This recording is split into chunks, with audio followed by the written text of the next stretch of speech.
cancel. You running us down? No, I'm about to start. You already started? No, I'm about to start. Let me just get real quick out of the way. Yeah, I'm about to be in a meeting here for the next hour, so. You might be in it because I just started. Hello, everyone. Welcome, welcome, welcome. I'm just setting up here, so bear with me. Playing around with some of these tools of the live streaming. I am less than 12 hours late because testing got to me.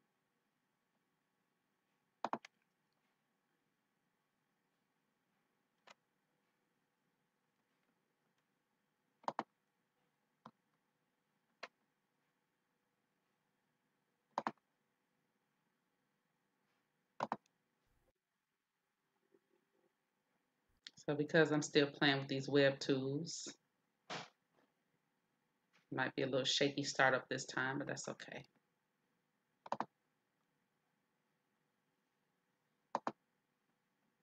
Watching me, watching me.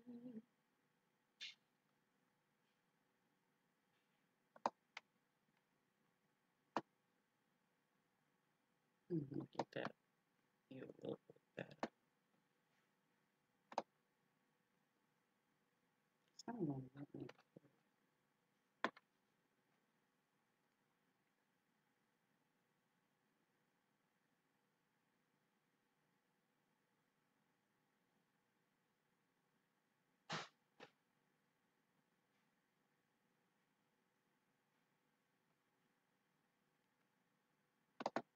So I'm streaming live, but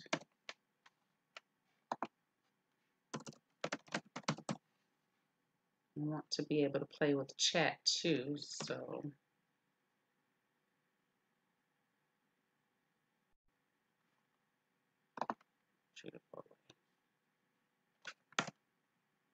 playing with all my tools now.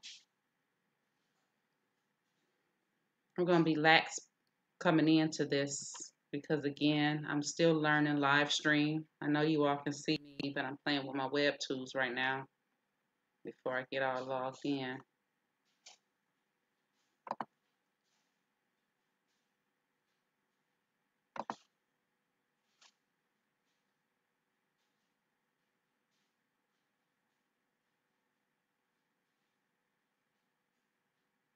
I was up a second ago. I don't know what happened. But my CPU is going to be running high running both of these, so I might get some delay.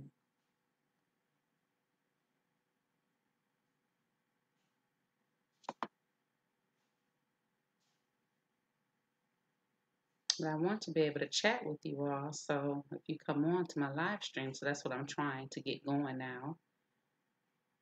Hopefully you see my web page there. That's my web page at www.elephantintheroom.us. Just waiting on this YouTube to come up. Hopefully a lot of feedback doesn't come. Probably have to hit mute on my YouTube stream so we don't get all the feedback like we did the first time.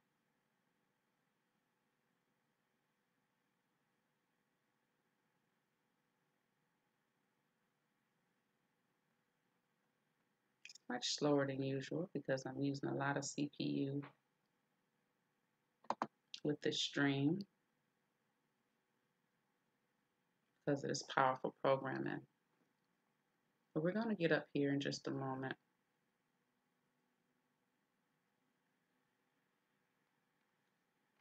I don't know why it automatically logged me out in the first place. That's okay.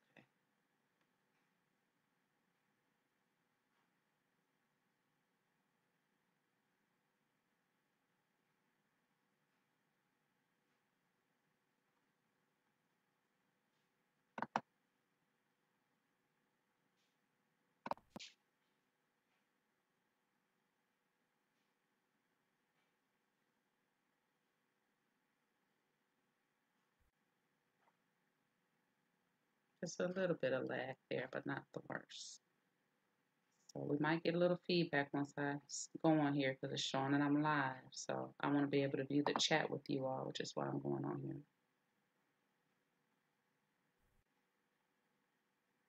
Okay. I'm muting, so hopefully there will be no feedback on that. I need to plug in my earphones. So hopefully I'll be able to look at this. Hello. For who's viewing me now, thank you for coming on. Plugging up my headset, getting set up here.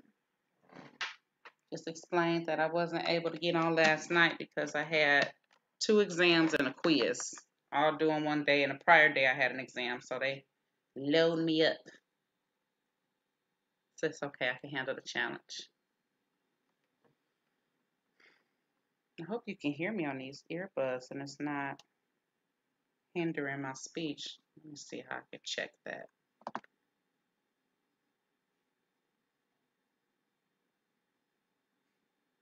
think I just muted everything. I don't hear myself. Here we go, technical difficulties again.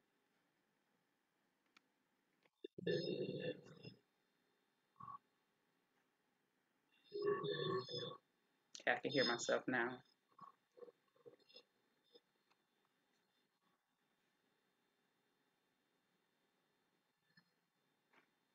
So you all can hear my voice, but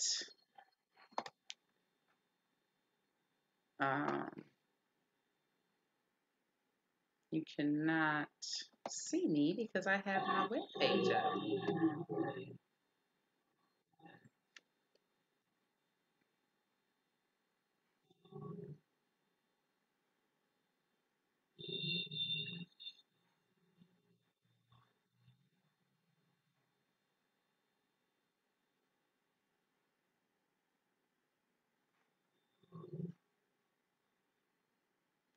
So I have this turned up as loud as it can be.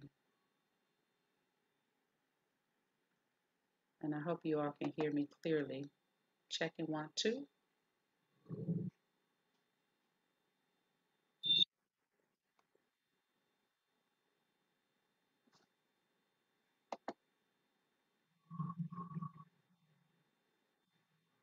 I put it down one more just to hear myself because I can hear myself in my headset. I just want to make sure I'm not coming in too loud and I can understand if I'm giving feedback or not when using these tools. So, welcome to Elephant in the Room, Black Empowerment. And this is our 3rd episode. I'm happy to be here with you all. I'm sorry I wasn't able to get on Sunday.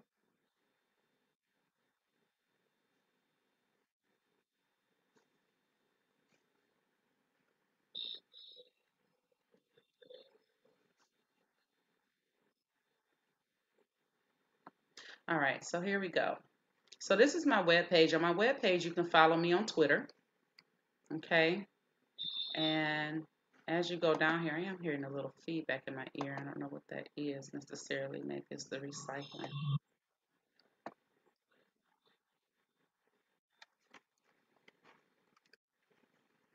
As you go down here, that's me. And it says, say what you mean what you say. Got some pictures on there. There's an area on there where you can link up to my YouTube channel. You can subscribe to news on my page. I got a video on there with Dr. Sebi where he talked about how to learn how to treat our bodies better overall and different techniques. There's a history with Dr. Sebi that's very interesting. I'd encourage you to look up his personal history.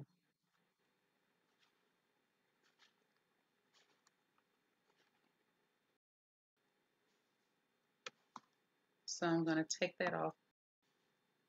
It shows that it's streaming from my end, but that does show a delay on YouTube. So I can see where it's cycling. But I'm going to just keep going. We're going to try to work through these technical difficulties as we learn to operate the technology. So, of course, the first thing I'm going to talk about is um, my viewing of. Dun, dun, dun, dun, dun, dun, dun, dun, dun, dun, dun, dun, dun. I'm not even sure I know the theme music to this song. See if I can find it to play on here. Yes, memorabilia. I'm learning operating backwards. So I love this. Take this out of my head because I'm listening to myself talk and I really am not interested in doing that. But I went to go see Black Panther and I was so excited about this movie, you know.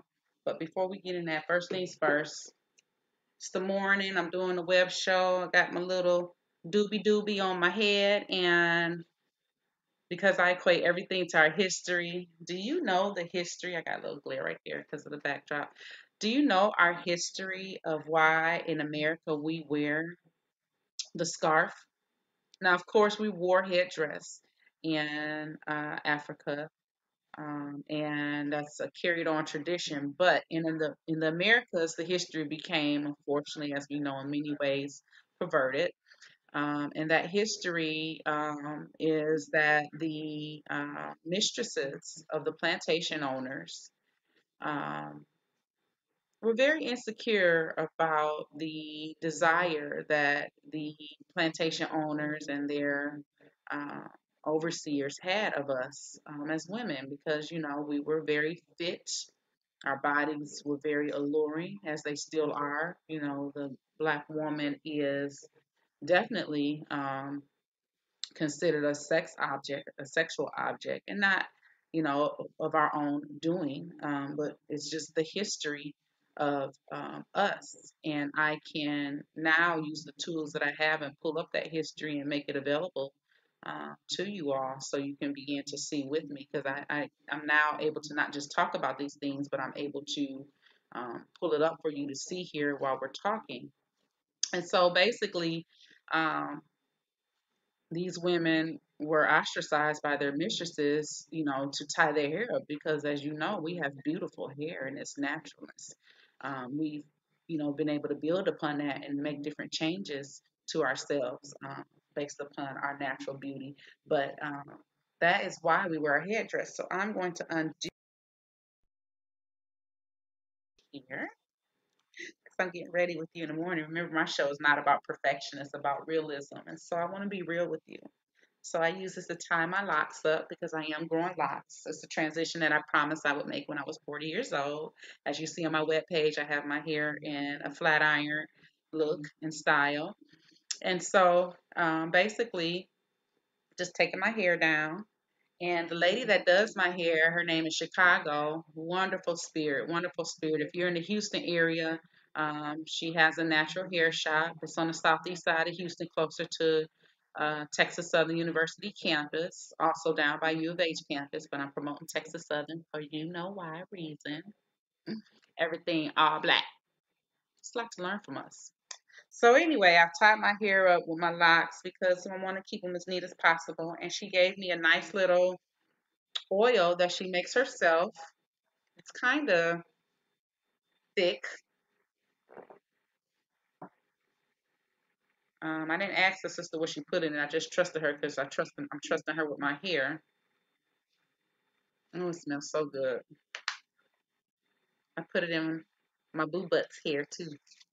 My cubby pie hair. I put it in his hair too. Let's make it smell good and stuff. And you just put a little on there as you need it. You don't have to put it on there every day. But this is when I'm releasing them too. Releasing the locks. And so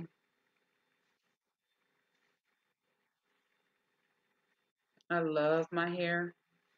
Um, the progress that it's making, the growth already is growing and it hasn't been a month. I go get them done once a month, but the growth pattern of it is just phenomenal.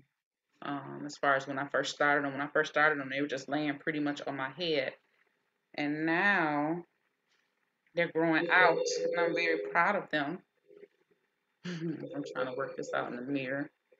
I'm very proud of them. I might need a little help because it's hard looking backwards. So I'm going to use this little compress to help me. But beauty is a big part of the African American and diaspora experience. We pride ourselves on beauty.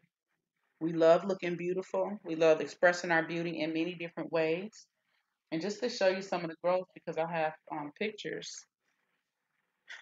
the shrinkage is real, right? You wouldn't think my hair was this long with me pushing it up, but this is a lot of growth just on this side. This little hair piece was not this long, and it has grown very long. So I'm gonna just tuck that back because I like the crop style, But as you can see, it's not just oh, it's short, and I don't like short hair. And I push it close to my head because I feel that the hairs lock into each other, are showing each other love. It's an expression. And so it is helping each other to get strong when they're close together. So for the hairs that are weak, I've had shorter parts of my hair, I can hear that have broken over when I took the Depo-Provera shot, which is why I wanted to go to natural hair in the first place. I've been wearing natural hair since my oldest son, who's now 12, was about 2. And I went through a transition because I went natural, cut it all off when he was about 2, and then I tried to perm it again because I thought, oh, if I let it go natural and grow it again, then I could begin permanent again. Not understanding or realizing that it's the perm that was bothering me. And then I took the Depo-Provera shot, which there has been backlash on that shot for women because it does make your hair fall out. And so that's been part of my problem because I've always had nice, thick, beautiful tresses, but it has changed over time. And since I took that shot after my oldest son, who's now 20 and be 21 this year, I've been battling with my hair ever since then. When he was a little baby and I got the shot at about 2 years old. So combined with permanent, which permanent hadn't yet damaged my hair so bad to where it wouldn't grow. But combined with that and that Depo-Provera shot, I believe that those are the two things that really caused my hair to break down, unfortunately. And just check the feedback. I'm hoping that you all are hearing me. You're not getting any feedback. I'm trying to think you are. Okay. And so that's the history of my hair. And with natural oils, the great thing about them is even though you put them on your hair, you can rub this stuff on your skin and it ain't gonna kill you. When you got a little extra. But it's not too oily. It's not too greasy. Chicago Shop is called, and I'm gonna put it in my browser because I want to give her a shout out, and I hope she's listening because I did tell her about my show, and I'm going to give her a shout out. And she's at Rockin' Heads down on Griggs Street, not too far from MLK. So she's in the heart of Houston in the neighborhood. She's doing business there. She's conducting business there. I commend the sister. She's professional, has a beautiful spirit, confident in what um, she's doing. And so just go check her out. I said I was going to start adding in commentary here so that you all can know what I'm talking about. So I'm gonna add that into the chat. Um, her because I looked her up on. I'll do it later because I don't know the web page right now, but I'll look it up here in a second. But basically, she does natural hairstyle, and so I usually find her on Yelp. So I will. Let me just add on web page so we can look together. I'm learning to work through my tools. So I just Googled a sister. I think my computer's catching up now. It's like you put me through a lot of changes. Rockin' Heads. Locks and more specifically. So I'm plugging my sister in because I love black business. It is she has a Facebook page, which is not going to let me get onto Facebook because I don't have a Facebook anymore. Long story about that. But I'm going to add this in here. I don't think it's going to let me look at it because I don't have a Facebook page right now. But I'm going to show you this right here so you can see where I found it on Google. So you can see what it looked like. Copy this URL here. It's going to come up over me.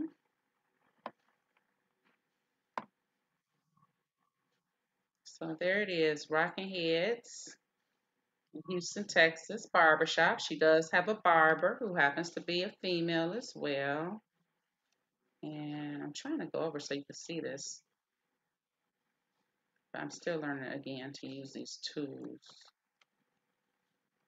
It's kind of strange. I'm looking at what it's doing here. I'm not really sure how to manipulate inside of it. There it goes. Okay, so see, Rocking Heads, Locks and More, professional looking shop. It's in the neighborhood, so you know, if you're kind of person to carry your strap, carry your strap. We know sometimes we have problems in the neighborhood, not gonna sit here pretend, but I felt safe while I was there, okay? And the sisters are phenomenal. They're professional. Make an appointment with her, that's what it is. So that's the shop there. Rocking Heads, Locks and More. Okay? Rocking Heads, this one here. That's the one I'm referring to. All right. So just occasionally listen to make sure you're not getting any kind of weird feedback. There we go. So now back to me getting ready for the morning. I'm a morning person, kind of, but I work overnight, so my schedule is kind of weird. I'm up real late, and I'm used to being up real late, but my body clock can kind of be either or, which is kind of weird. Subliminal messaging, which I know about that. Powerful sisters of those beautiful sisters. Man, them sisters represent it. Whoa, General! Sister who got your back and your general. You can't go wrong. I'm telling you, brothers, you need your sisters. Your sisters are going to hold you down. And she may not always agree with you, and she may even battle you. But the reason why we battle is because we have a warrior spirit about us, and we love you so much that we're willing to battle with you to make everything right. So that angry black woman syndrome that has become prevalent, I think it's not right.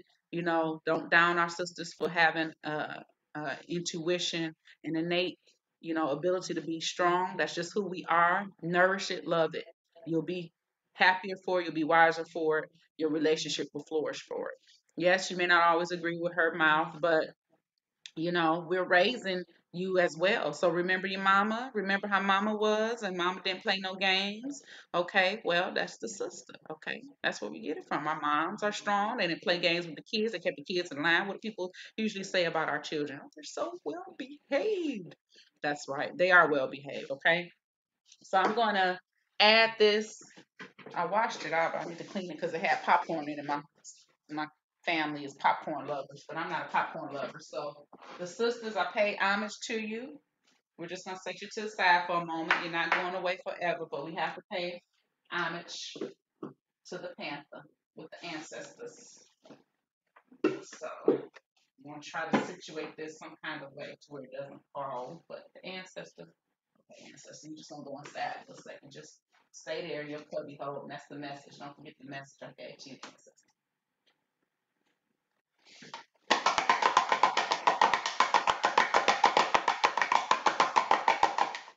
lot of messaging in that. A lot of messaging in that.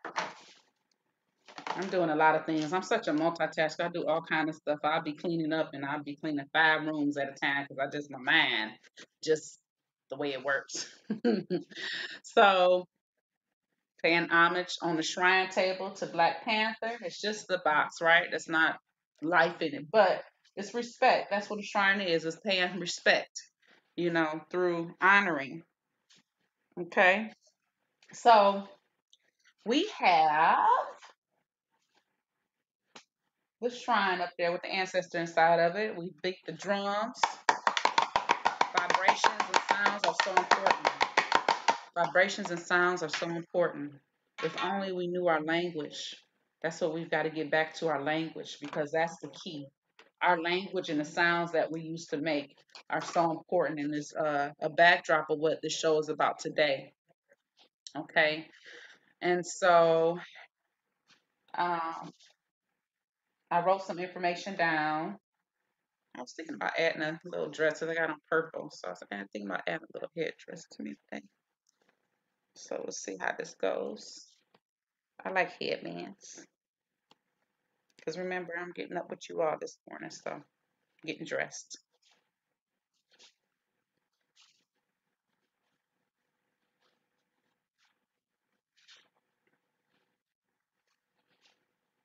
So we can get this the way I want it. I like it. Okay. So I did brush my teeth before I started. That's important. It's disgusting. Brush your teeth before you get to talking to folks.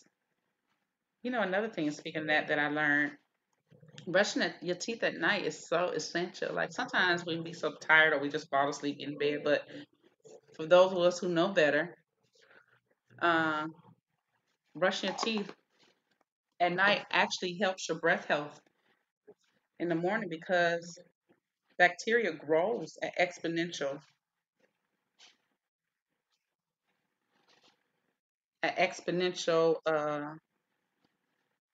what's the word I'm looking for? Rates. It grows at exponential rates. And so you if you don't brush your teeth at night, all that bacteria that like the environment of your mouth is going to grow, excuse me, very quickly. Okay, and that's what causes the odor because different bacteria, as I was taking my microbiology class, different bacteria grow at a different rate and based upon environment. Okay, that's how we are. We grow based upon our environment. And so when you don't brush your teeth at night, you're allowing that bacteria to grow. So in the morning, you're fighting an uphill battle. Whereas if you brush your teeth at night, that same bacteria doesn't have the same capacity to grow because you've changed that environment. Baking soda is a good option. You know, from back in the day, before toothpaste was as popular, the baking soda was a thing. Sometimes baking soda and salt and things like that. But baking soda is still a great tool to use. It takes that extra tartar off your teeth. Um, your teeth feel better as you run your tongue over it. And then, some people use mouthwashes. Now, there are natural toothpastes out here that are in the community that we're promoting because we're learning that the things that are in the toothpaste that we're using, unfortunately, the chemicals in it are not good for us over time. I mean, I don't think anybody's ever died of using toothpaste, but the more natural you can get back to yourself, the better. So, someone's watching with me, and if you don't mind revealing to me who's watching with me, say something so I can give you a shout out while you're in here. Okay, so another thing we're going to do in preparation to get us started and get this launched off the ground is we're going to eat. We're going to have something to eat as we talk about Black Panther because I'm in relax mode while I'm talking about a movie that means something so dear to me. You know, it was a great movie concept. I can tell a lot of thought and energy was put into it. I'm eating a piece of fruit because I want to promote good health. What I learned from Dr. Sebi is that we eat too much. And I know that sounds crazy because people tell you have breakfast, lunch, and dinner. Um, our ancestors believed in having good eating habits, good diet. And as they studied nature around them and began to learn the things that were good for them and were not good for them, they they had diets. As I researched for one class that I recently just turned in a paper for and got an A, 100% by the way. And what I learned is that the diet was very very simple. The complexity of our diet today with this food pyramid, I'm questioning to a certain degree, not because I don't think research hasn't been done or that it's not that is not healthy necessarily, but I think that the extent of foods that we are eating that we've cultivated all the time. Keyword cultivation really means foods that are man-made that we've kind of put our hands into and changed. But the things that grow wildly and natural from the earth are more um, closer to nature and more closer to our bodies and allow our bodies to break it down. in some of the enriched foods that we're now eating, which is why you see the high case of diabetes. Diabetes is running amok. Diabetes, is an overabundance of complex sugars in your body. Oh, looks like I've gone offline again. I'm coming back online. Okay, good, good. Um, so diabetes is running amok because uh, there are complex sugars um, in a lot of our foods, and the sugars are what we use for energy. It's what is one of the most basic things a cell uses to make energy. And so when you make that chain, when you look at it in chemistry, it looks like a chain in a way. It builds, it builds, it builds, right? And so the more complex that chain is, the harder it is for your body to break it down and use it for energy. That's the whole point. We breaking down materials to make it for energy so that our body can operate. Our body is somewhat like a machine, but it's even greater than that. Okay, so basically, diabetes is running amok because the compounds uh, of sugars that we're eating are too great, and the function of breaking them down has become inhibited in a lot of ways. And I'm just being very simple with this. I don't want to go too technical to this because most of the people that I'm talking to are going to be laymen and they're not interested in these kind of things. But just to help you understand, so what you're eating and the complexity of what you're eating makes a difference. And the point of the matter is that the more simple foods that you eat that are less complex, less man made, less built upon, the better your body can break it down and turn it into energy and nutrients that you need so that you can operate at optimum level, is the point of the matter. Okay, so I'm going to eat an orange, which there are, even Dr. Sebi says certain things about the citrus fruits. Um, so a lot of things that we eat overall as cultivated food over time, as we were agrarian people and we were farmers, and we heard it as well, gather hunters, but we didn't. In antiquity, we didn't really eat meat, a whole lot of meat in our diets. That was rare. Um, I think we had a different relationship with the animals, as you see in Native American cultures, only taking what you need, which I know that Native American culture is very closely linked with African cultures. Just some of that history has been lost over time because, when we migrate, as oral traditions can get lost too due to famine, due to war, due to disease. Sometimes we forget who we are. So that's the point of the matter. And that's what Black Panther was talking about as well, is remembering who we are, the loss of who we are, and the effects that it has when we have a disconnect with our ancestry. It was a powerful, powerful movie. Visually beautiful to watch. The colors, the costumes, the ideals. Now, don't get it twisted. This is a fictional movie, okay? And the role of Hollywood and theater has always been, when you look at, if you ever get a chance to study, I did take a course on film history, and it was so interesting. I learned so much. Some things I kind of already knew, but it reinforced the ideas of what I felt in my spirit, in my mind, when I look at movies and say, what are they trying to? But um, the purpose of film is to pass on subliminal messaging. That's why I have, my shrine there to the back of me, because it's messaging, the praising of the spirits of the ancestors is what I consider that. Um, oh, I forgot I got my other picture. I gotta pull back and I put behind here so it didn't fall.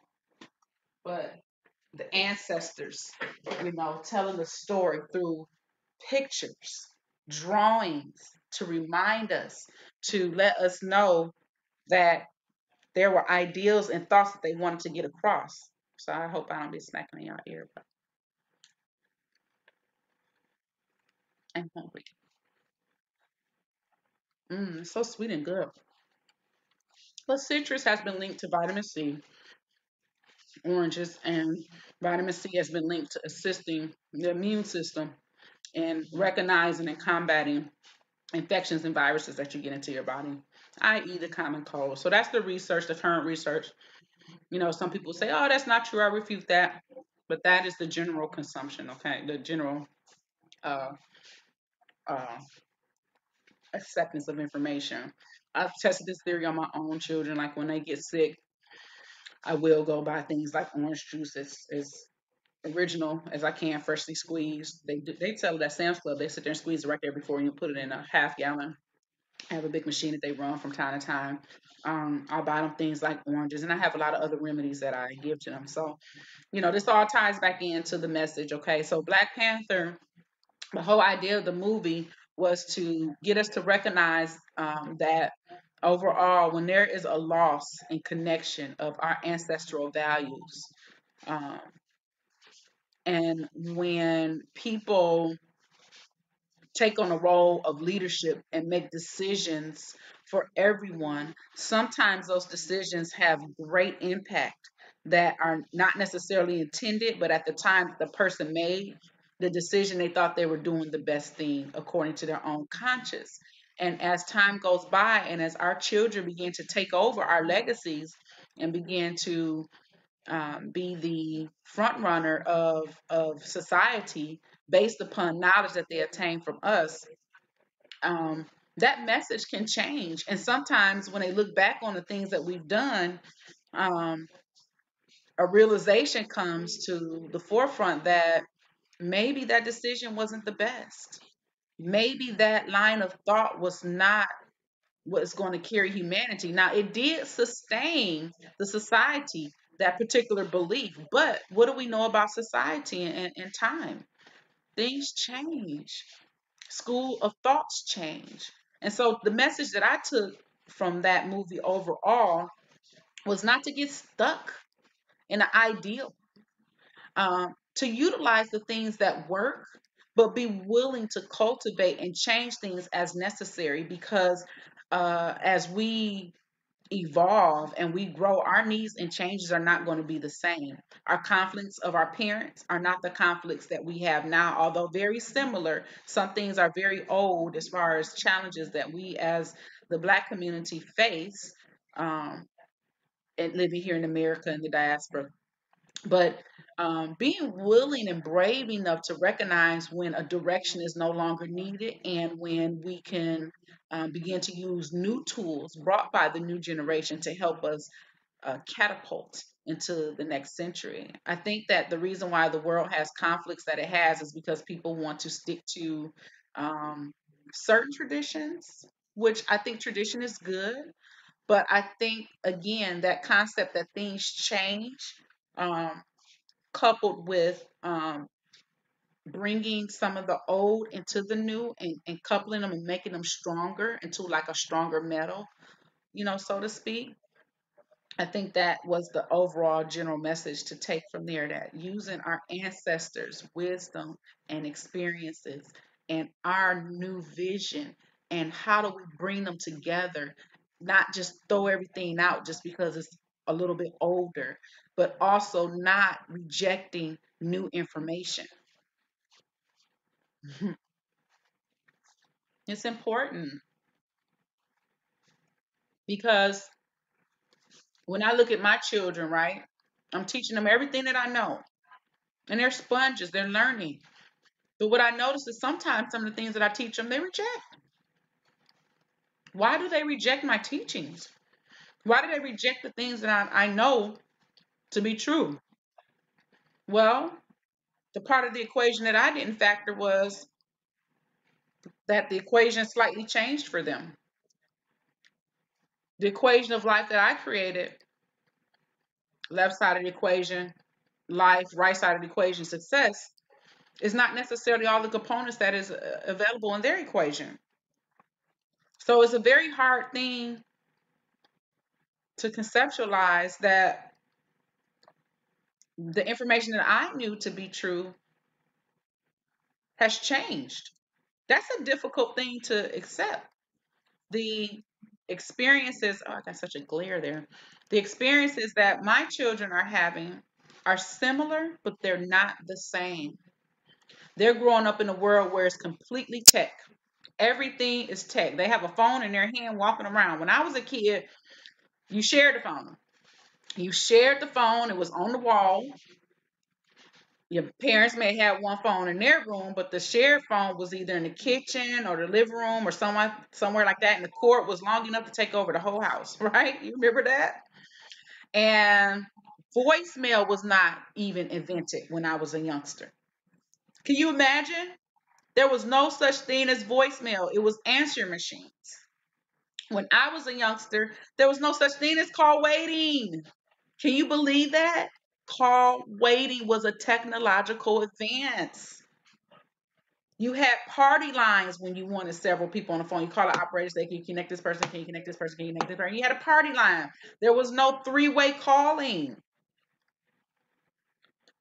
Imagine where we are now, where our children are walking around with handheld information at the drop of their palm. Let that sink in for a second.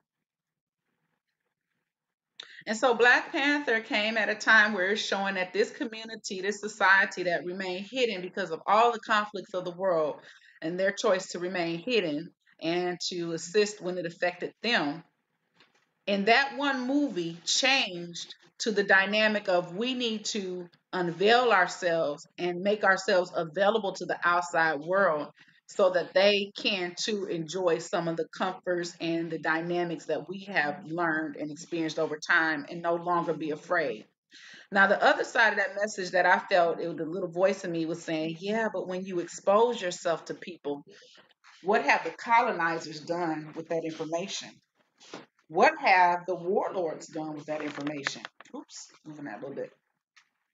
Um, Over time, they have abused that information. And so that movie was very complex and dynamic. I could probably spend a whole show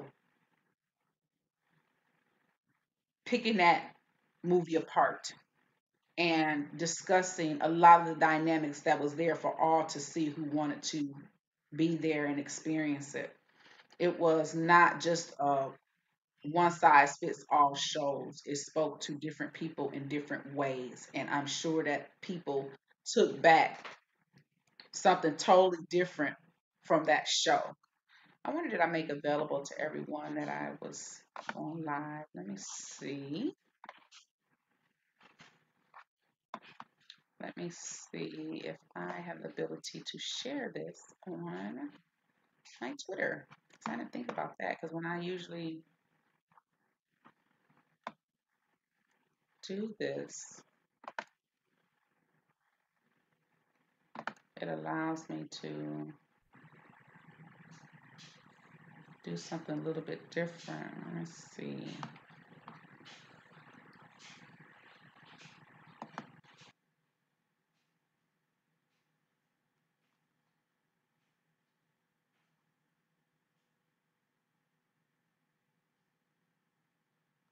I'm just trying to play with this a little bit.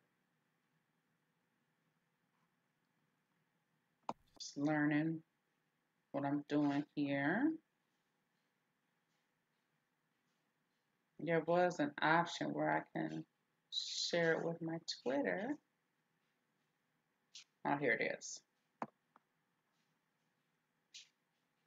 I should have did this in advance, but again, I am learning my technology.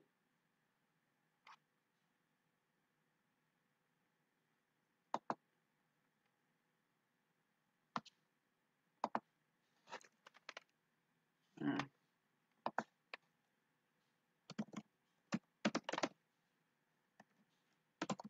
Oh, no, I'm trying to remember what this one is. It's so funny, all these doggone passwords you gotta have. Good griefs.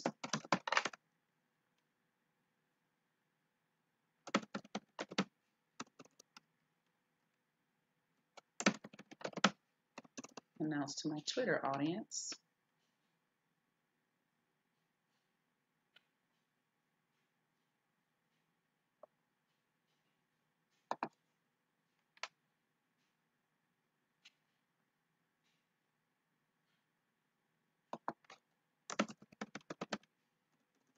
Am I using the right email?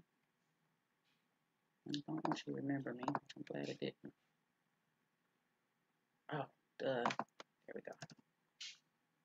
There's so many emails to remember. And it's still like, that's wrong. Lordy! Maybe it's this one.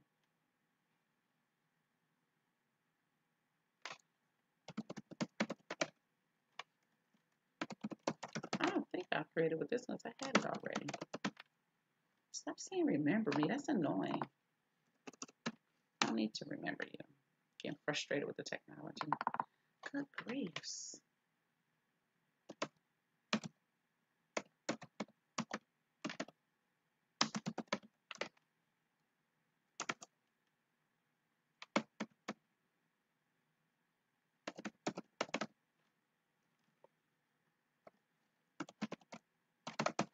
Really? It's gotta be that.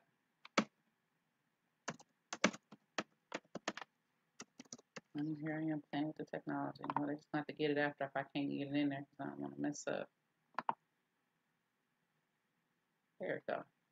Never save, okay? Oh, God. Send in the code. You logging in from somewhere else. Can't say I blame them, though. Kind of like that safeguard. All right. So I'm tweeting out that I'm on live. Maybe we'll get some more friends. Let me go here and pin it to the top. So what I do is I go on my Twitter and I pin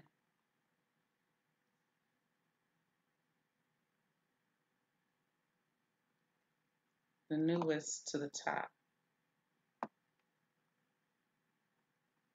So I unpin this one. And I pin this one. So people can always see it when they go to my profile.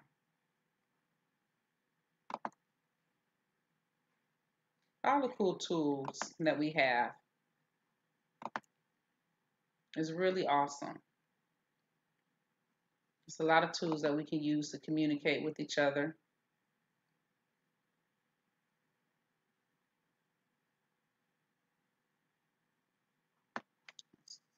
Do this again. Let's see how it comes up.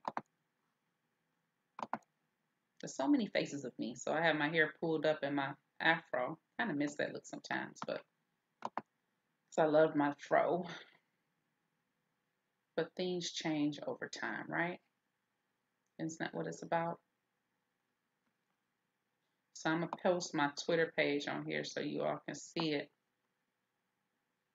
So when you come to it, you know you're on it. All right, so I did it. I've been live for a little bit. I've been rambling anyway, so they can come into the meat and potatoes, right? I enjoy talking with you all, though. I like, communicating with people. I'm a people person. I like to talk to people. I like to draw up real deep conversations. And so, that's just my thing or whatever. But I was able to post that, which is cool. Make sure we're not getting any feedback. That's weird. Uh-oh. So now it seems like you all can't hear me.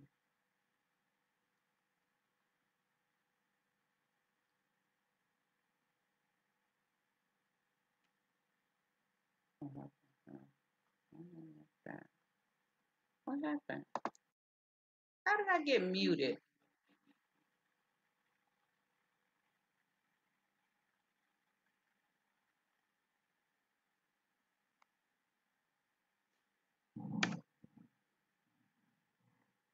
Okay. I guess I wasn't muted. I might be tripping, but that's okay. Anyway, I just don't want to cause that feedback like in my playing around with the live on there. That was a mess. So, um, overall, Black Panther had a lot of themes to it. I think you should watch it. Um, and it's going to require people to watch it again. It was just that deep of a movie, and it spoke on many levels to people who had the ears to hear. Isn't that what one of the Bible parables talk about? Those who have ears to hear. Sometimes the message can come out, and not everybody is supposed to hear it. It's not meant for everyone to hear it. because we're just not in tune yet with that particular area of our psyche. It's very important to be able to identify with that area of your psyche if you're going to become a deep thinker. If you really want to get some answers to what's going on around you, or even for yourself, everybody's not interested in solving the problems of the community, and of the world. That's not all of our calling. And for those of us who feel that it is our calling, then, tuning in to messaging is so important, because it's messaging and indoctrination that has pretty much gotten Black folks to where we are today, overall. Messaging of who we are, how people look at us, our capacity to learn, visually how we look to people, all those things play a role, and were methodically thought out in how um, we were dealt with for the most part. Okay. And so this was planned events to stop us from being deep thinkers. We were deep thinkers, to so much so to the point where we made major contributions in society. So that takes me on, and throughout I'll be commenting on Black Panther and how some of the things I'm saying here kind of played a role in the movie, and is the messaging that is happening. Okay. But my topic today is our history to current times and why teaching African Black history is important. So I think that for the most part, most uh, people of African descent, to a certain degree, are teaching their history to their children. They can't help but to do that because our family history is Black history. Okay, so just by default of being Black African people, we're teaching that history, to our children, whether we are consciously doing it or not. But if we want to break free of this oppressive state that I believe us to be in, then it's important that we actually begin to look a little bit deeper, look beyond ourselves a little bit, externally, and begin to look at the information, and then take that information and bring it back internally. Okay, because that's going to be the change factor, not telling everyone else that what they're doing wrong or right, or oh, I see that you're not doing this, and that's not African tradition, and you're missing this, or you're not studying the right religion. I don't believe that's the key. I believe that using the tools of our ancestors near and far are the tools that are going to be able to help us to break the barrier of self. It's all about self. I even was talking to a sister that I admire. She recently wrote a book. I uh, made contact with her through S1Ep3 TV, and I'm hoping that we'll be able to do some great things. But Sister Trina Hart, she has a book out where she's basically, discovering, herself as well. And I'll put this book information up so that you all can see it. Um, and I've been able to read an excerpt from her book. I'm still awaiting my arrival because she had to order them. But, I'm going to put this book information up, and then I think I'll do this while I'm looking and searching so it don't look so weird. I'm trying to search for things.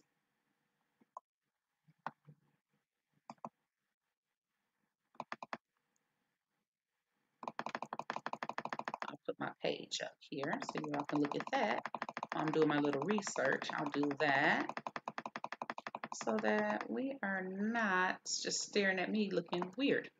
Okay, so I'm going to look up Sister Trina's book here. And she has several ways that's being sold, but she does prefer, if you decide to buy her book, um, to purchase it directly through her. And I'll put her email in the link because remember I said I was going to go back and put, information. Um, I write a little note here to email her link, her her Gmail, so if you were interested in her book, um, you can see that. But I'm going to post this up here for you all to look at so you can see what I'm talking about here.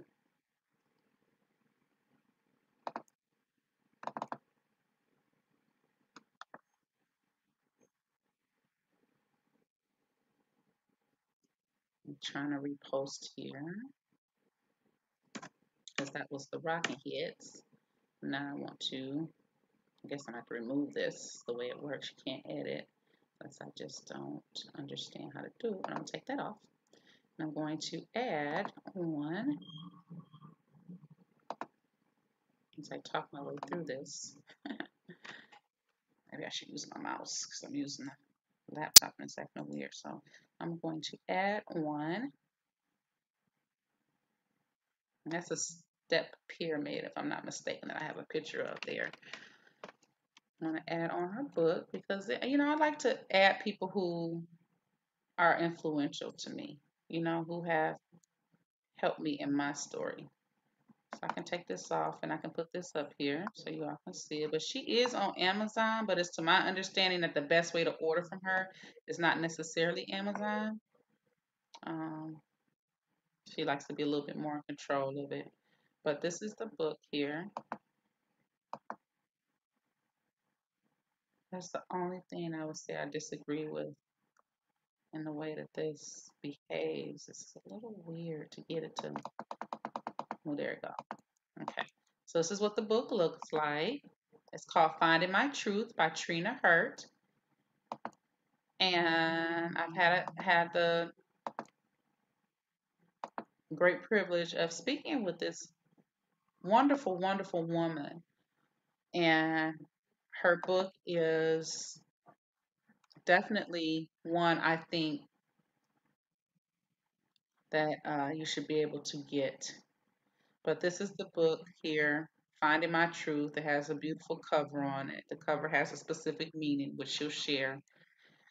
And basically, if you want to order it from her, let me pull up her Gmail for you so I can tell you. And I'll put it in the info page so that you all can have it. You know, it's important that we promote each other. Sometimes there's something in us to promote, in it for us to promote, and sometimes it's not. You know, sometimes you don't get the bells and the whistles. You don't get, you know, monetary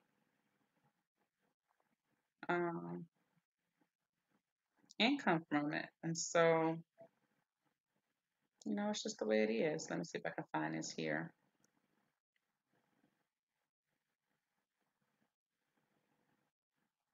You know what? I know where it is because I had a different Gmail that I was under. Okay. Let me pull this up. Sorry, I'm on my phone now pulling this up. But I still got that up so you can see it. Let me see how that looks if you all can see it. Yeah, there it goes. Okay.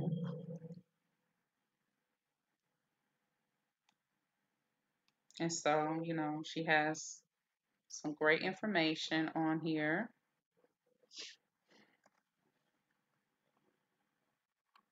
And let me just find her email so I can give that to you all while we're talking. I apologize for the delay on that. Okay, so Sister Trina's email. There it is. Just be on details. Okay, so her email is T like Tom, I, F like Frank, ERET40 at gmail.com. And that's how you get through to her to be able to order her book. That's what she wants you to use. And so I'm going to put that in the chat so that you all will have it, okay?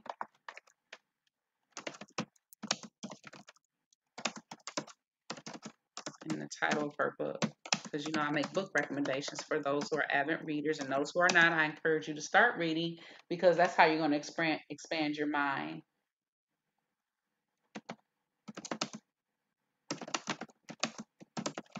I know she doesn't prefer the Amazon route of ordering because it's been, I guess, some challenges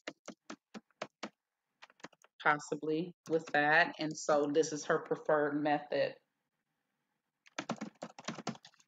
Okay, and from my understanding, she's ordering more books um, to get to people who are very interested in it. Um, just a little brief history. She was studying the Hebrew Israelite traditions and was a part of the community. And she had her own journey through that and has arrived at a different place from that, just in brief. I'd rather for her to tell her story. But there it is in the chat. I put it up. Um, I also going to put up Sister Chicago out of fairness because I told her I would. Natural hair care. And it is Rock in It. You can find on Google in Houston area. So that's that. Okay, so I put that down here for you. And there you have it. So those are a couple of recommendations that I'm making. It's in the chat. It's going to be in the chat well after we're done with this. And the chat will not go anywhere. Okay. So that's information on that. So just as we get into, self, the reason why I brought up Sister Trina was, she's an example of she was searching for something. And if you read her book, you'll find out what. I'm not going to reveal that. But in that findings, in looking for something, she made a very, very profound discovery about self. Okay. And so that's what we have to uh, keep in mind when we're trying to learn information. So, on to my topic because we've been on rambling. This was our first hour. I was trying to get a little sustenance into my body while we did that. Okay, and so now I'm going to get into the topic of this show. Like I told you, our shows are probably going to be about a couple hours long as I go through here and conversate with you. And it's really just, getting to know the community better.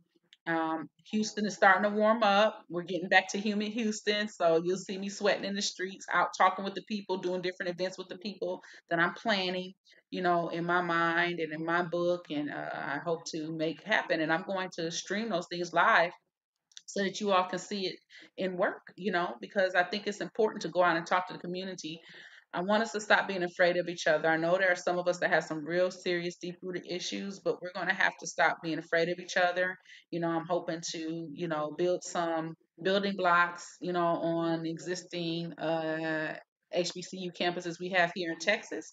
The ones I know of are Houston Baptist University, Texas Southern University, and Prairie View. There may be more that I may not be thinking of, but those are the three that come to my mind. And those are where I'm going to start because that's where a good concentration of our people are, And so I'm really interested in that. I'm going to take a bite of the orange, but I'm going to do this, so you can't see me chewing. Learning to use our tools. And plus, I want to start doing more visual aids because I don't want y'all staring at me all day. I'm boring. But the visual aids I have to find, I have available, are very useful. Now, on my webpage, I can get this to move down. It's my frustration with this thing. And on that page, you see, I said we have a responsibility. For some reason, I had the hardest time getting this to move down. There we go. I'm gonna pull this picture up too, so y'all can look at some good yummy food if you haven't eaten yet, like I'm eating. You have some good yummy food, but that's the Ethiopian dish, and I love Ethiopian food. It's just so delicious. The bread that you see rolled up there, what that is that's what they use to pick up the food with. It has a specific name, which I have to look up here in a moment. But when you get their menu, they tell you all of the different names and things that you should know, learning some Ethiopian words. Beautiful, beautiful restaurant here in the Houston area. It's called Lucy, and it's off of Highway 59 near Beach Nut. But basically, they cook traditional Ethiopian foods. And I mean, it's just, I can't even explain it to you. It's so good. And my cubby, who is a very finicky eater, was willing to try it and loved it. So that says a lot because he is a very finicky eater. And so basically, that's what's going on. So, get into our topic. So, the first thing I wrote down is let's do an experiment. We're going to look into various countries known to be of a certain cultural group and research the indigenous groups. That's important. This is something I learned to do kind of on my own when I was researching. I watched this one program. It was like a PBS sponsored program, and the gentleman was going around and he was going to different countries in South America because I guess he had South American roots or Latino roots, and he was trying to find out, were people of color ever in these places? And the things that he found out were astonishing as far as our prevalence throughout the world. You would think that certain places are only of one culture, but in the underbelly of these cultures, you'll find that that's not necessarily the truth. So I'm gonna go to the internet here because remember, as I'm learning things, I'm also teaching you how to go do research, so you don't have to feel like only certain experts have access to this research. No, we all have access to this research if we're willing to read. So what I usually do is I'll do Google and I will pull up Indigenous Australia. Now, if anybody's never studied the study of Australia, I like to do images because the images are telling me, what's going on. I want to know how to share my screen because I'd rather share my screen.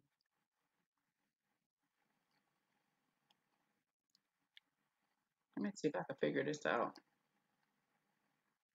Widgets, image slideshow. Okay, well, that's on me because I'm gonna have to begin to do an image slideshow so we can get more information. I don't know how the screen capture is going to work, but I think it's just going to. I just have to show pictures as I go along. Okay, until I learn that. So I want to show you this beautiful picture of Indigenous Australian people because we tend to believe that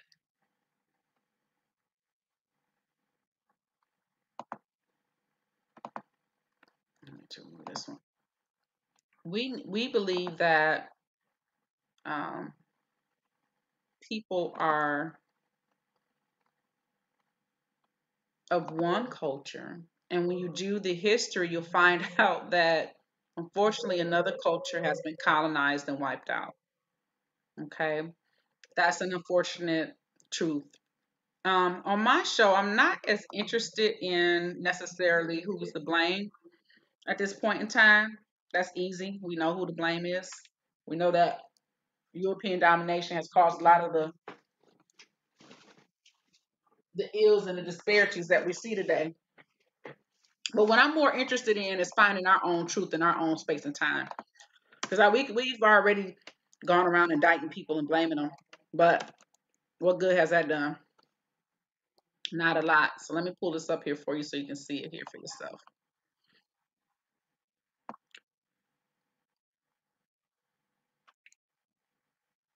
And there it is. So this is what I go through when I'm looking for my people. Okay. Some people say that ain't my people. That's not us. Look at them. That ain't us. Well, phenotypically speaking, yes.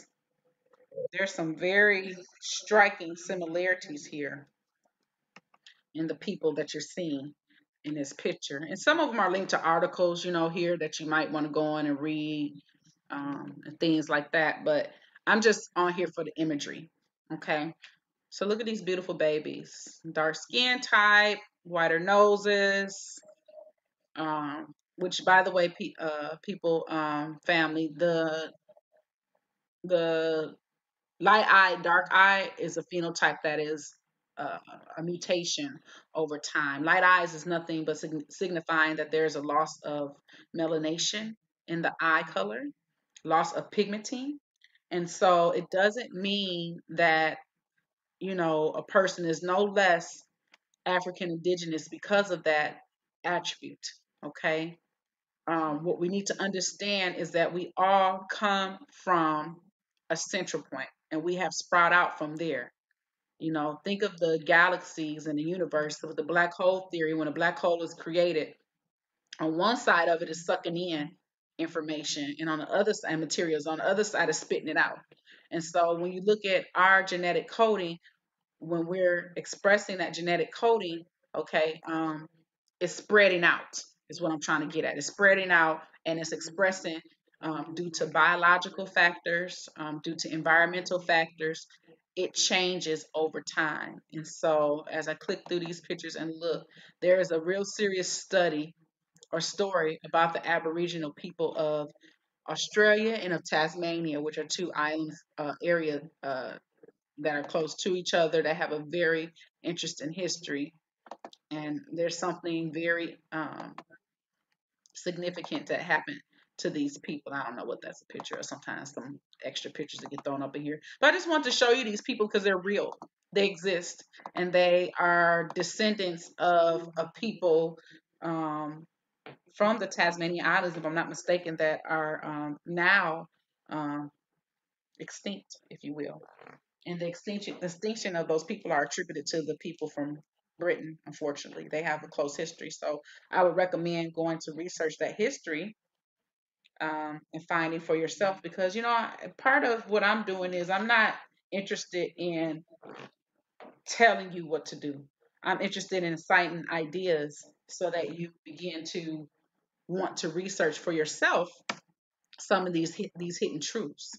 Our brother Tariq came out with the Hidden Truth series. Well, he's doing that. Hello, new person watching. He's doing that because he want you to understand that the history that we've learned is not the history that um, was afforded to us over time, and it's been changed um, and eradicated in many cases. Remember, the Europeans were burning books at a certain point, and so unfortunately, where the Arabs were known for decimating information and at one point in time and rewriting history. So, warring has happened over time, and so information gets changed. Still eating my orange. Okay. I think I want some oatmeal after this. It's going to be good too. So that's one picture. So that's Australia, right? Let's look up another one I like to find. I found very interesting. Were the indigenous people of Asia. Because I'm going by continent. I can go by country. Country will get even more interesting. But I'm going to go by continent. Now I want you to take a look at some of these people. And you tell me. You tell me. That's all I'm asking you to do is you tell me. And this is just me looking at information. I'm going to remove that out the way.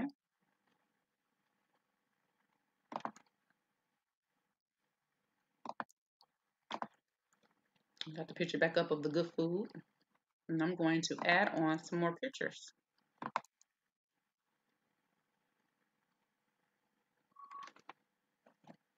And you tell me what you think. I'm not here to tell you what to think. I'm just providing information.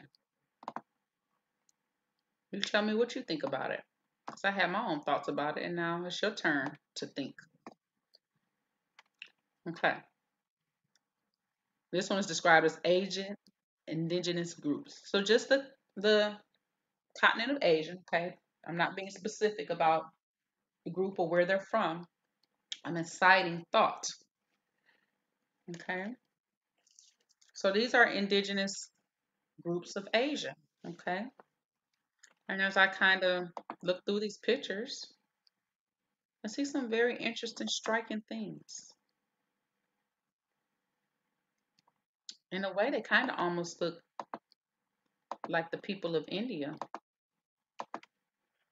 to a certain degree, as far as how they look now. I wish I can get this to pan down for me. Okay, there we go. The beautiful babies smiling. This is why we say the term people of color. That's why that blanket term is applied.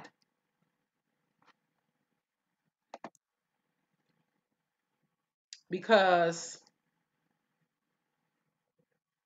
you know, if we just say black people, which is a legal term that we're not realizing, just like white is a legal term, if we just say black people, then we are going to do a disservice.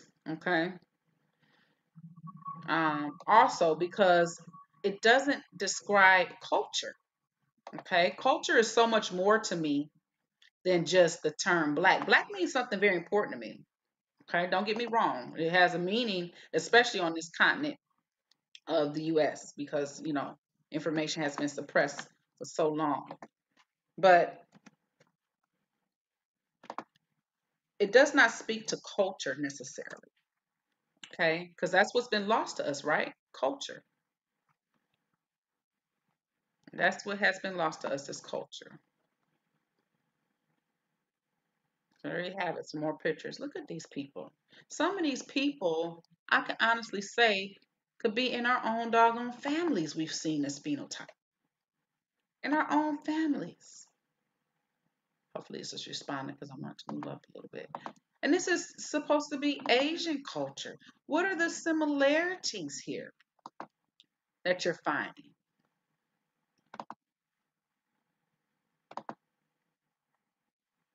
It says Myanmar. So sometimes when you go on some of these pictures, they're pulling from all different areas, but a lot of times they're on the continent of Asia. Okay, it's sticking to mostly the topic. But this is, again, this is not to say, oh, here's the factual information. This is more to say how to research information and how to begin to do some soul searching for yourself. You might say, people have been talking about all these people in these other countries, people of color. What do they mean? I don't have anything in common with Asian people. I don't have anything in common with Indian people. I don't have anything in common with South American people.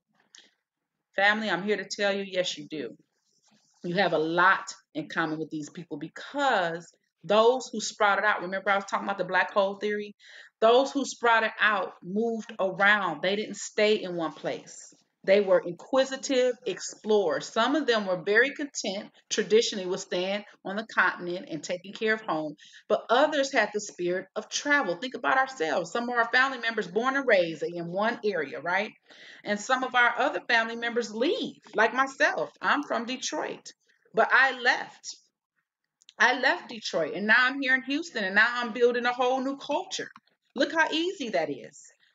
So I'm not only, a Detroiter, I'm now have become a Houstonian, so to speak, because I'm living here now. I'm taking in the culture. I'm learning things. When I was in Michigan, I wasn't a gun owner. Okay, for example, I thought about getting it, but it wasn't really on my mind as heavy. When I got down here, that's the culture. Where's your pistol? You better have your pistol. Okay. Unfortunately, that's part of the culture. Okay. Well, I'm not going to be without what I need. And that's just my attitude. Okay. And so culture changes. There's a term that I just learned for not only just assimilation, but it's a public health term. And let me see if I can find it real quick. I just took a test on this. I should know it.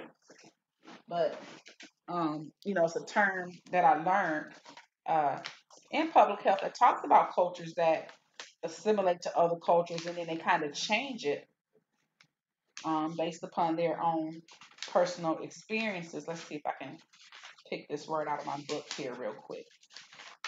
And it's important for us to continue to learn because when we learn, we try and kind of understand those things that we had in our mind already, but we expand upon those thoughts with, the proper terms that are being used to describe them. The more, um, what do you call it? Uh, the more professional terms. Um, so it's called acculturation. It relates to the degree of adaptation that has taken place, a process in which members of one cultural group adopt the beliefs and behaviors of another cultural group. Essentially, members of the minority cultural group take up many of the dominant cultural traits. Okay, so acculturation. That's what it's called, cultural acculturation. And then you have a thing called cultural adaptation, refers to the degree to which a person or community has adapted to the dominant culture or retained their traditional practices. Generally, a first generation individual will identify more with his or her culture of origin than a third generation person. Okay, so I'm pulling this from the book Multicultural Health, second edition. This was written by Lois A. Ritter. Okay, she has a lot of titles after her name, but she's an educator and wrote this book along with Donald H. Graham. Okay, she's a consultant on health and education, and he's an attorney and consultant. And that's who our my professor chose to get the book. These books that I'm getting are just so informative. It helps expand my thought on what I'm trying to do in my own community. These things are helping me so that I can make my community better. That's my focus. Okay, so that's just some information for you. I wanted to touch on this lightly. You can do it for many places. Some may say, oh, of course, Asia. But, you can do this for a lot of different places and you will find some astonishing things. I challenge you to do it and just see who the indigenous people are of these areas. Sometimes it's not always, you know, um, necessary people of color. Sometimes it is a more European set in particular regions as far as how we moved around. But one thing that we're going to have to begin to accept and learn is that um, we all came from the same source. That's the problem that we're struggling with. We all came from the same source. And so, if we were of one people and we began to migrate into other places, wouldn't it stand to beg the argument that Europeans are also Africans? They're just calling themselves Europeans. If we study the history of our own experience here in the United States, we would know that unfortunately there were groups of people that were of elitist status that had an agenda and they wanted to separate us because they wanted the resources for themselves. Greed, plain and simple. But when we begin to study the migration patterns, which is anthropology in a lot of ways, but when we begin to study the migration patterns of people, of human beings, as Jane Elliott says, we're all a part of the human race. You will begin to understand that these differences in us are biological factors and environmental factors imposed upon us. There was a great ice age, okay? And so, with this great ice age, there came change. Just like with the hurricane, we had a hurricane here in Houston. The hurricane is going to demographically change Houston because people are not going to live where they used to live anymore because it's just not safe. It's not feasible. They can't afford to rebuild their home. It changed, the biological aspects, the indigenous, plant life and species of animalia that's on the earth changed because oceans wash up all kind of things. Animals travel through the oceans. um, Maybe the land creatures don't find it, this habitat good for them anymore. They died because of the flooding. So there's so many factors that we have to begin to think through and consider before we just go too deep down the rabbit hole of us against them. Okay, again, because of the culture that I live in, I am very much Black power and Black empowerment. But what I am rationalizing through and helping my brothers and sisters to rationalize through, because I'm hearing all these arguments and all this fodder and this fuss, and we are not necessarily talking about the elephant in the room, and that is that we are one race of people, and that is the human race. I can look at my own family and see all these different phenotypes, which speaks greatly to, when maybe my aunt married a man or my mom married a man and they had children, and those biological factors were pulled from two people into one. And that rabbit hole goes deep. We can't continue to ignore this, you all. We can't continue to pretend that this is not a factor. We can't continue to go along in this life thinking that the destruction of our own selves is going to be the way. So if we learn more about ourselves and the world around us and how these things came about and how they work, then we begin to soften our hearts, soften our minds to learn information, to allow love to seep in, and begin to do things that are more productive for ourselves and for the larger world around us. Remember, this is about discovery of self.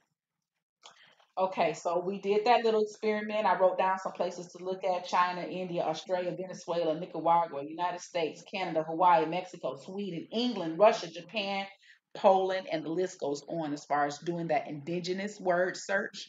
I would type in the word indigenous in the chat because I understand that not all of us are spelling bee champions like myself. Okay, I didn't win. I got second place, but I would have won. Jack Atlanta took me down. I mixed my G's and my J's up. I still do it to this day as an adult.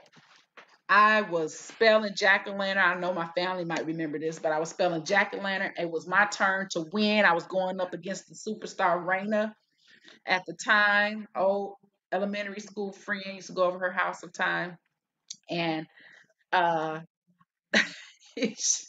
my word was jack o' lantern, and I was just confident. GACK hyphen. I even put the hyphen there. Hyphen O hyphen LANTERN.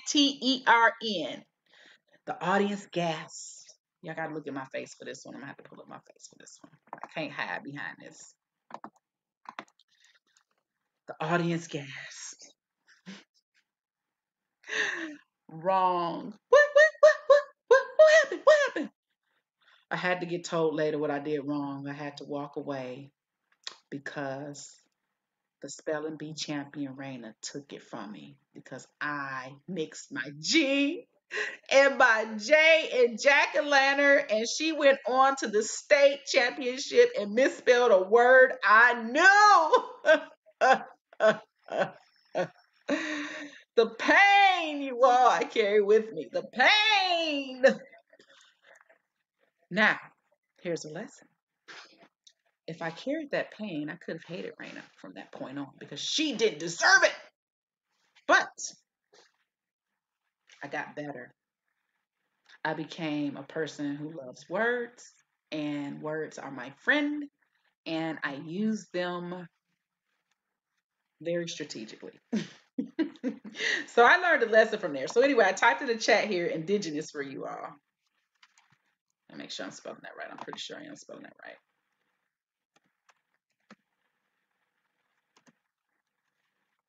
And so I'm going to put that in the chat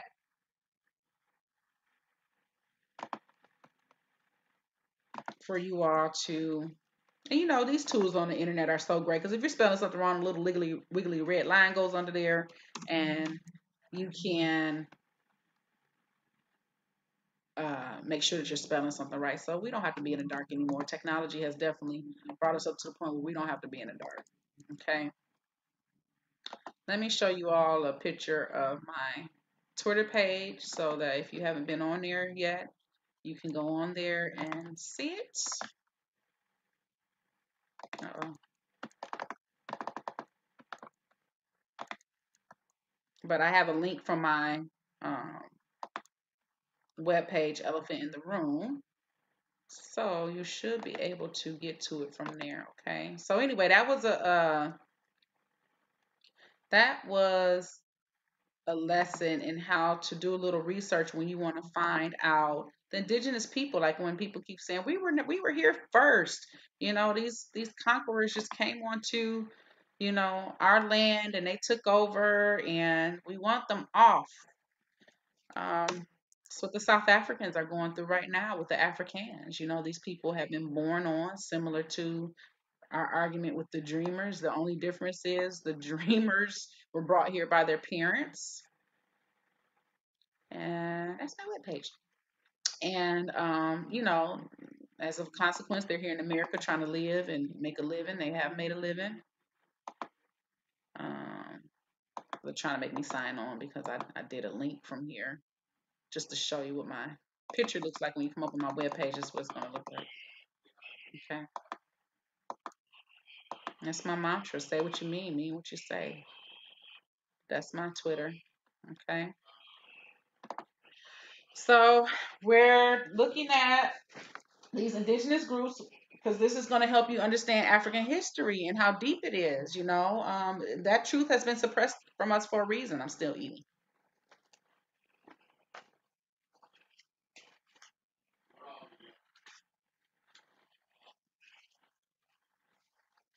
So I wrote down these are known as predominantly white countries or Euro Latin countries, but was that always the case? You know, some of these countries that I listed. What happened to the people? What were their original names? That's something else you should begin to research. What is their socioeconomic status right now in those countries? They're still living there as if they're invisible people. It's another good book, Invisible Man. But they're invisible people because when you look at pictures and postcards of these people, the country doesn't advertise them at all. They're the underbelly, but they exist. They're real. They live in tribal communities a lot of times. A lot of times they still practice some of their old customs. They're not a part of the mainstream, but they exist. They're real. And so that's something that we need to look at. Um, and how does it play into the current landscape? Are they fighting currently for rights? Are they fighting with the colonizers currently, who are calling themselves the original people?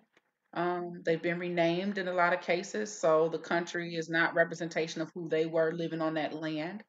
We know this to be true and plausible because what happened here in America, what we call the Native Americans, who were by going by many tribal names, they didn't call themselves Native Americans. That's what we refer to them as, but that's not what they called themselves. They went by their tribal names. You know, the Iroquois.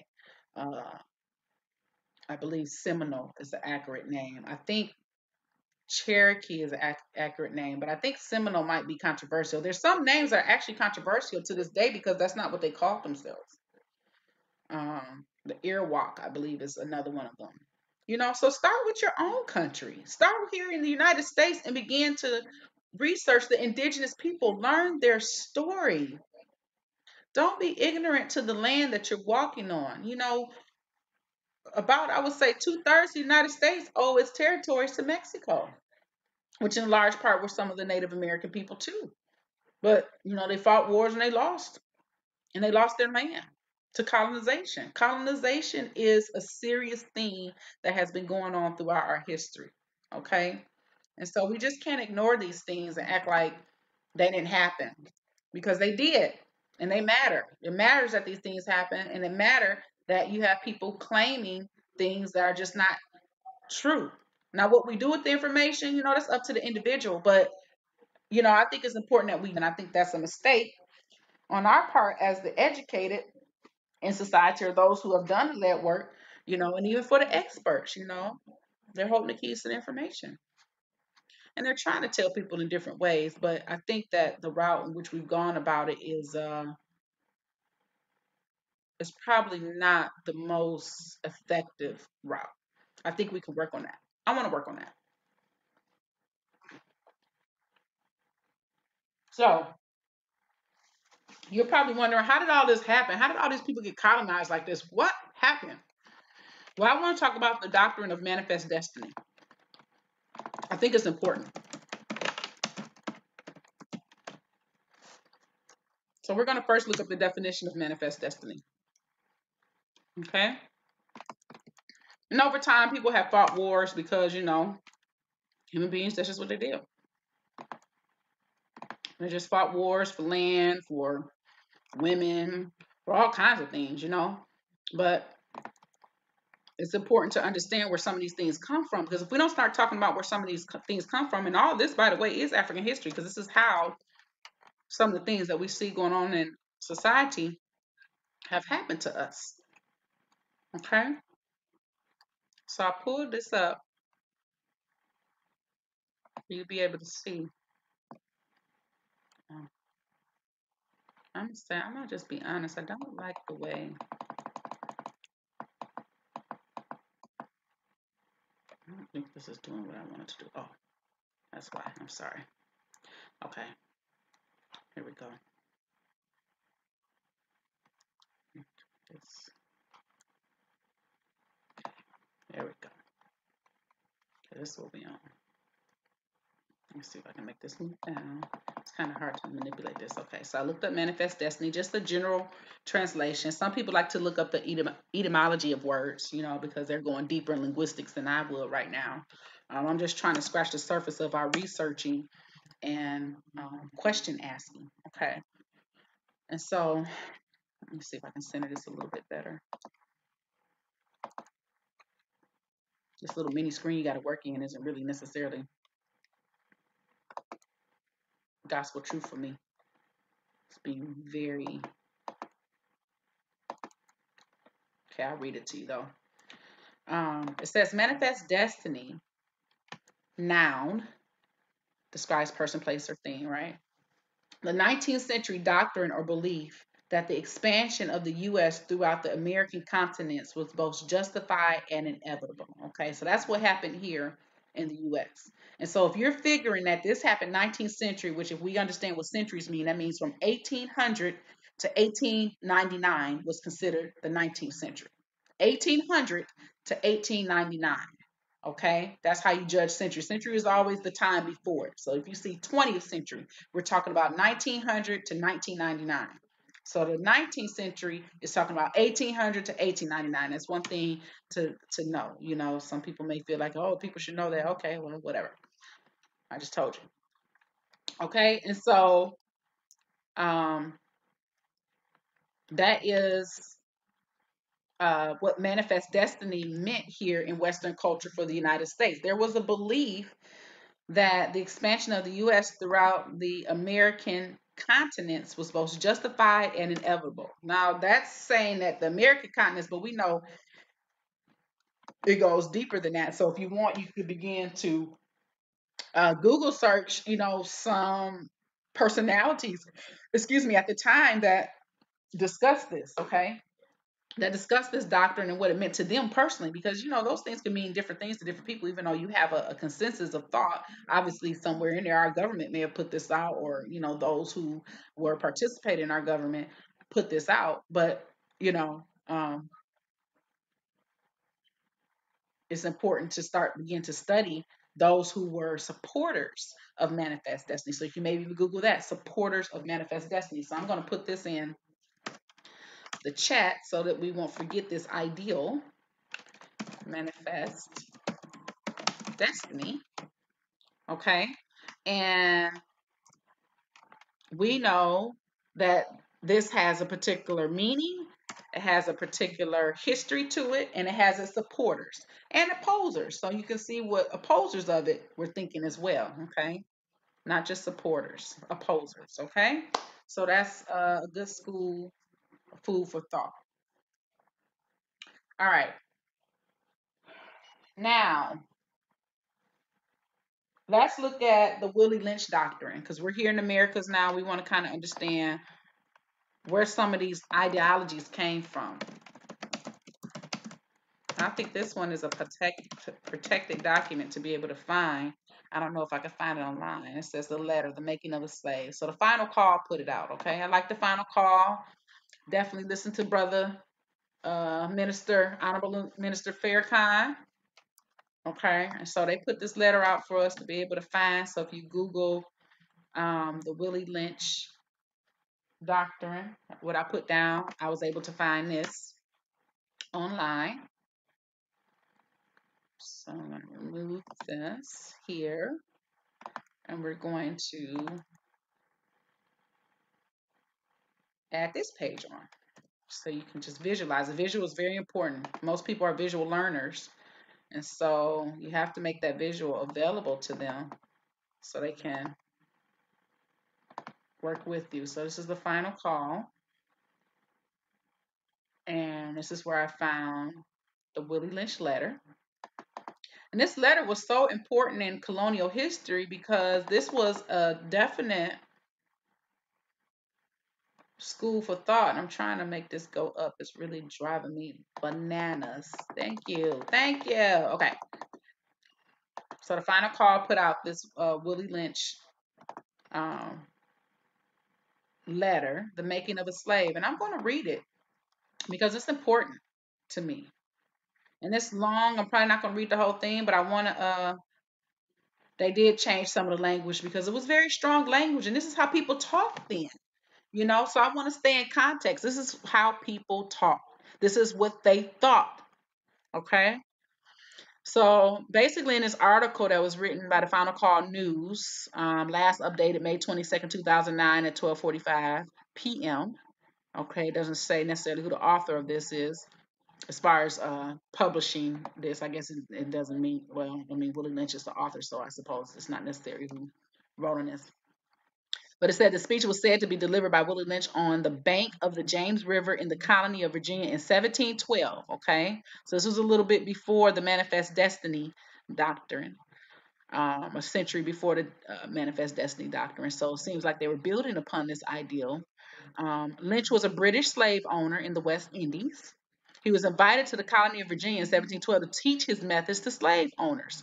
So this is proof that there was a philosophy and education behind how to make a better slave. So in the beginning of the letter it says, "Greetings, gentlemen. I greet you here on the bank of the James River in the year of our Lord 1712." Pause. These people were God-fearing people. Remember that. They believed in God. Largely, they believed in Christianity. Just a side note. First, I shall thank you, the gentlemen of the colony of Virginia, for bringing me here. I am here to help you solve some of your problems with slaves. Your invitation reached me on my modest plantation in the West Indies, where I have experimented with some of the newest and still the oldest methods for control of slaves. Pause. There has been claims that slaves were experimented upon as far as some of the techniques, and some people are deniers of it. Willie Lynch has confirmed that he has experimented with new and old techniques. Continue. Ancient Rome would envy us if my program is implemented. As our boat sailed south on the River James, named for our illustrious king, whose version of the Bible we cherish, King James Version. Boy, whoo, there's some, oh wow, there's a lot of information here. Okay, I'm sorry. Whose version of the Bible we cherish. I saw enough to know what your problem, know that your problem is not unique. Pause. Those studiers of the King James Bible in Christianity, I want you to pay attention to this and I want you to think about this. No judgment, just think. Your invitation reached me on my modest plantation in the West Indies, where I have experimented with some of the newest and still the oldest methods for control of slaves. Ancient Rome would envy us if my program is implemented. So he feels connection to Rome. As our boat sailed south on the James River, named for our illustrious king, whose version of the Bible we cherish, I saw enough to know that your problem is not unique. While Rome used cords of wood as crosses for standing human bodies along its highways in great numbers, now you have Jesus on the cross. Where does that symbolism come from? You are here using the tree and the rope on occasions.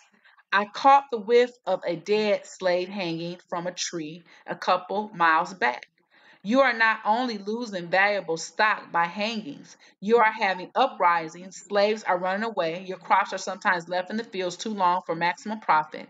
You suffer occasional fires, your animals are killed. Gentlemen, you know what your problems are. I do not need to elaborate. I am not here to enumerate your problems. I am here to introduce you to a method of solving them. In my bag here, I have a foolproof method for controlling your black slaves. I guarantee every one of you that if installed correctly, it will control the slaves for at least 300 years. My method is simple. Any member of your family or your overseer can use it. I have outlined a number of differences among the slaves, and I take these differences and make them bigger. I use fear, distrust, and envy for control purposes. These methods have worked on my modest plantation in the West Indies, and it will work throughout the South.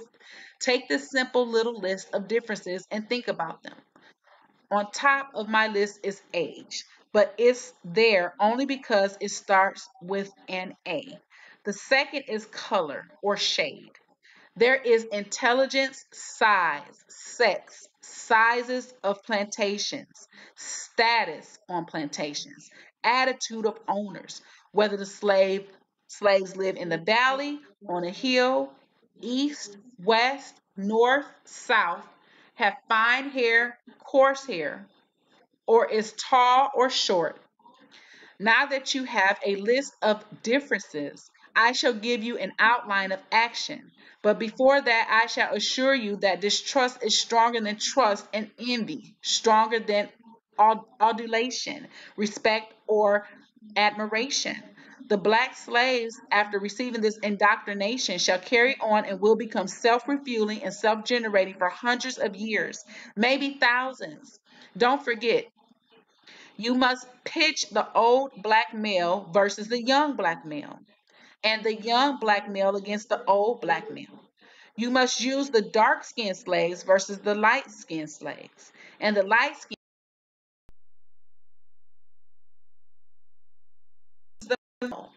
I'm going to read that one again. You must use the female versus the male, and the male versus the female. You must also have white servants and overseers who distrust all blacks. But it is necessary that your slaves trust and depend on us. They must love, respect, and trust only us. Gentlemen, these kits are your keys to control. Use them. Have your wives and children use them. Never miss an opportunity. If used intensely for 1 year, the slaves themselves will remain perpetually distrustful. Thank you, gentlemen. And so this goes on to talk about let's make a slave, cardinal principles for making a Negro, not a nigger, cardinal principles for making a Negro. Okay. The breaking process of the African woman. Wow. Remember what I was telling you all in the beginning, how women are persistently strong in our culture? Where does that come from? The Negro marriage. Warning, possible interloping negatives. These are like scientific methods that he's using. Controlled language. There's an additional note down here that says Henty Berry, speaking in the Virginia House of Delegates in 1832, described the situation as it existed in many parts of the South at this time. We have, as far as possible, closed every avenue by which light may enter the slaves' minds. If we could extinguish the capacity to see the light, our work would be complete. They would then be on a level with beasts of the field, and we should be safe. I am not certain that we would not do it if we could find out the process, and that on the plea of necessity from Brown America, the story of a new race by Edwin R. Embry, 1931, the Viking Press. So that's very important. It was important for them to make sure that we thought very negative ourselves. We were unhappy. We didn't see any light at the end of the tunnel. There was no vision of hope. Okay? So if there was no vision of hope based upon this indoctrination, then that means that you bred someone that was like a beast. What does that statement mean? Like a beast. What it means deeper than that, and what is being inferred here, is that these people understood that we were human beings. The propaganda was to make us not be human beings and to make us into beasts, so that once they called us beasts, these people who believed in this particular perspective and practiced this perspective, that once they began to turn us into beasts, then there came the control. Okay? Because you were no longer thinking, you were only acting, and you were only acting based upon cues, verbal and nonverbal.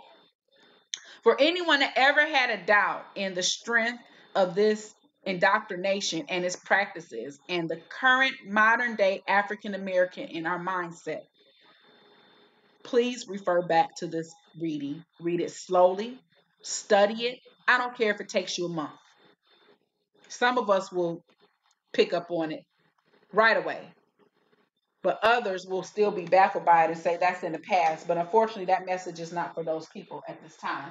The message is for those who will become woke within this segment of listening to my voice and listening to these words. So this is all very much a part of African history, an unfortunate part of African history, the then and the now. So I talked about the then. The then is where we were operating under sovereign nations. We were operating under kingship um, and queen and a royal court. We were subjects to that court, but the way in which we operated our kingdom was a total different concept, and you must research that information. Okay, you have to research that information, and so we have to define the eugenics movement next, real quick here. Okay, because I kind of don't want to go too much over 2 hours. So uh, define the eugenics movement. And I didn't get too much into the Black Panther theory because I wanted you to know for yourself. I didn't want to add any spoilers, but I think it's a movie that's worth watching. But all of that ties into that movie as far as what's been going on throughout the history. Okay. So let's look up the eugenics definition. Okay.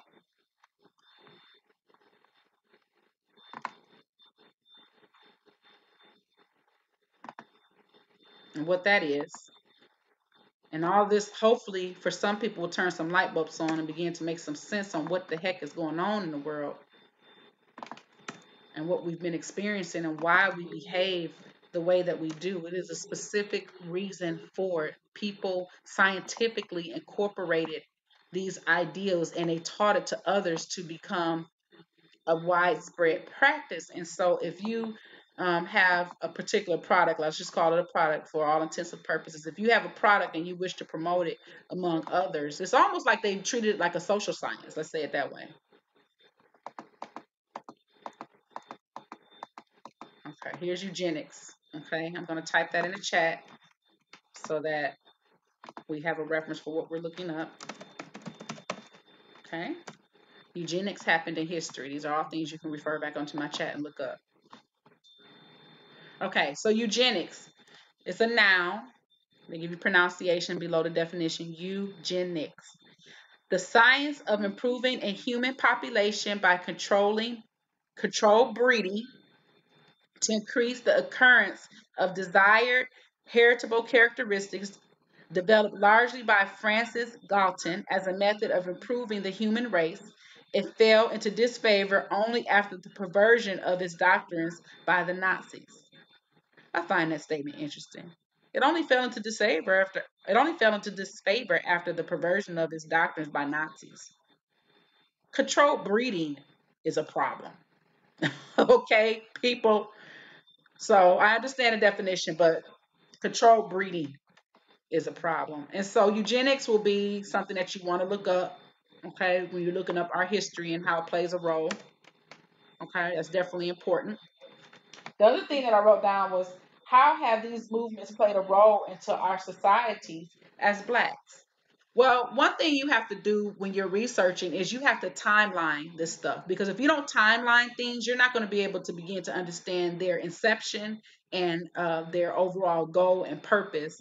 And sometimes some of these were written so meticulously that they had expiry dates on them, some of them, and renewal dates, because the people that carried out these methods were very methodical. A lot of them were, in a lot of cases, educated people, and so they began to use some of the tools of their education to, control the African people who they'd stolen from their land and put into bondage. And so it's important to understand the whys and the hows, and if you begin to understand those things, then you can better understand yourself and the people around you and why we behave in the way that we do. So these are questions that I brought up because I wanted us to be able to look at these things. Now some of the opposers to this in African history who have fought against these things, I'm going to type their names in the comments so you can begin to research these people and get some information. And I put this down, general review the timeline, Africa to current times. So you want to look at Africa, you want to look at the empires that came during the African continental reign, as far as the peoples, their names, who they were, what they called themselves, and how they behaved, their cultural practices, how they treated foreigners, how they treated their citizens. That's important to know, um, as far as information. And uh, when did all of this change? That's important to look up. When did the downturn of African domination, which Africa wasn't called that then? I've heard names like Akabalan. I've heard things like Ethiopia. I've heard things like East Ethiopia. I've heard things like Kemet. Those are some of the names of ancient African uh, rules that I've heard. Another thing to ask is, how has violence played a role in domination and control of the mind, body, and economics of blacks? That's very important to understand, because if you don't control the mind, the body are only going to follow for so long. If you only control a person's body, they're going to find a way to overcome that control. But if you control the mind controls the body, and people begin to behave in a particular way. So I want you to start researching some of these things as far as African history. Again, I'm not coming as I'm not trying to attempt to come as a historian or an expert. I'm trying to incite thought. We have to begin to think our way through these things. Okay. And so now I'm going to give you the references and authors that I've listened to that have helped me um, arrive at a better place. Um, and understand what has happened throughout history, and kind of put it into perspective. And I think it's important to have these names. Now, Dr. Sheikh Anta Diop is a Frenchman, and so a lot of his things are in French. So if you find some of his text, you can use Google Translate and copy and paste his text in that, and it'll translate it for you. So that way you don't have to feel like you're going through a horrible job of trying to find this. And I hope I'm not missing doctor on anyone's names, because these people aren't their titles through very challenging times. When these people were coming up, look at some of their birth dates. When you Google them, a lot of them have passed now. They're on to the ancestral realm. But when you look at the time in which they had to try to achieve the things that they achieved under great pressure. So it's important that you listen to these ancestors and take what they're saying very seriously. Very, very seriously. And I'm going to put a person here who's still with us, but he has a lot to offer to us as far as economics, and I think it's important that his name is there. But all these people I'm typing here are very important and instrumental in changing the thought process of some of our minds, and have already um, has already transformed our mind. If I misspelled any of them, I apologize. But when you Google them, they're so known that you know that they're there. But these people fought hard battles to get the truth out there, and it wasn't always easy. Okay, it wasn't always easy. Their fight and their battle was very real. And while some of us are enjoying the comforts of the battles that they fought, we need to understand that during the time that they were going through it, it wasn't easy. Their livelihood, their lives, economics, all of that was impacted because they spoke against the grain. Okay. They spoke against these things that I've told you about. Okay. Um, So, because we're kind of running up against the time, I wanted to give brief biography on each of these wonderful characters. I think at the beginning of my next show, I will carry that on and go through their biographies really quickly. Okay. So I wrote that one of our biggest problems is willingness to learn and religious dogma. That's my opinion. I think religious dogma and our willingness to learn, which has been trained into us literally, is our problem. We're not willing to research information outside of what we know to be true. Remember what I was saying early on in Black Panther, that the paradigm was the information of the ancestors and the information of the new. comers as far as the children under the ancestors and how they needed to couple that information with the new reality they were living in that was slightly different than those of their elders. Okay. And so the elders kind of stunted the growth of the newcomers because they wanted to stick to certain traditions. Traditions are important. They are. I believe that.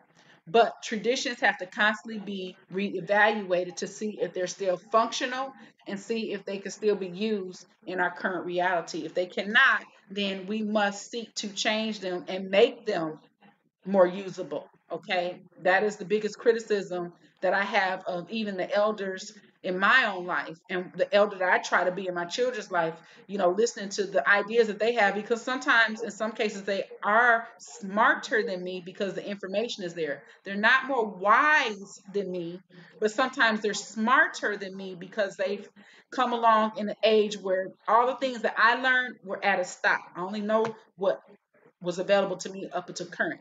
They know what's available to me and the information that's been made available to them because of the age that they're living in. And so we must consider that fact, okay? That the elders are not necessarily always right, but we can team with our youngsters. What did the Willie Lynch document just tell you? What did it just tell you? To pit the young against the old right there. They understood that. Okay.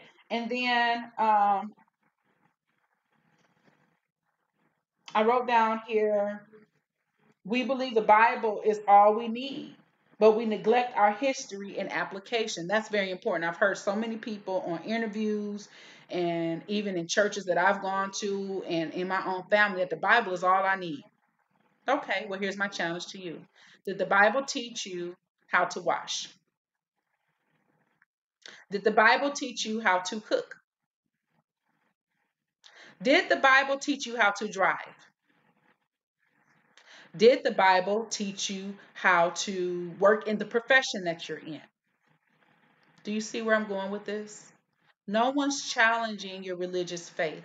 Okay? If you want to believe in a faith, please, if it's making you a better person, by all means do so.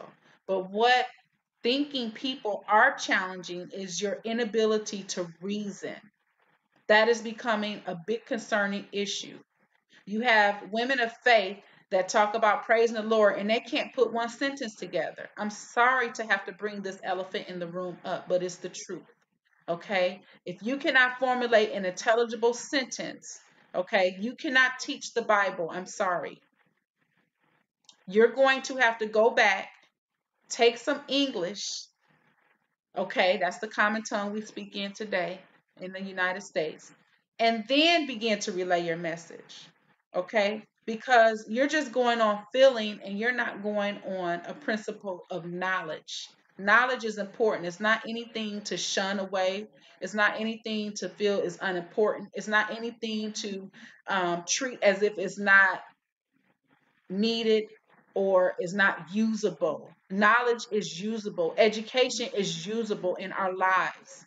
I just named some subject topics in which knowledge plays a role and education plays a role. We get education in learning how to cook. We use that knowledge to cook. We get education in learning how to drive. We use that knowledge to drive. All these things go hand in hand. You couldn't even read the Bible if you didn't even learn English, and some of us don't know English well enough to read the Bible and the words that are in it.